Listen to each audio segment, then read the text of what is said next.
Good afternoon. Good afternoon friends.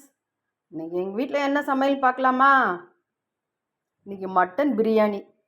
இந்த பாய் வீட்டிலலாம் பண்ணுவாங்கள்ல, அந்த மாதிரி மட்டன் பிரியாணி. இன்னைக்கு அதை ட்ரை பண்ணேன். நல்லா தான் வந்திருக்கு.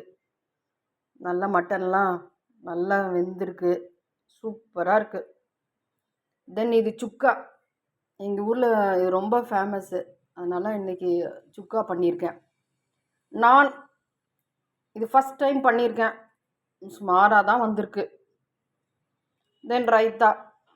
எப்போவுமே ஒரு மோர் ஜீரகம் போட்டு வச்சுருவேன் நான்வெஜ்ஜு செய்கிற அன்னைக்கு. உங்களுக்கு பிடிச்சிருக்கா?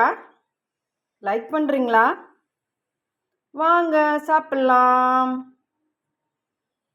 இந்த வீடியோ பிடிச்சிருந்தா லைக் பண்ணுங்கள், சப்ஸ்கிரைப் பண்ணுங்கள், ஷேர் பண்ணுங்கள். தேங்க்யூ.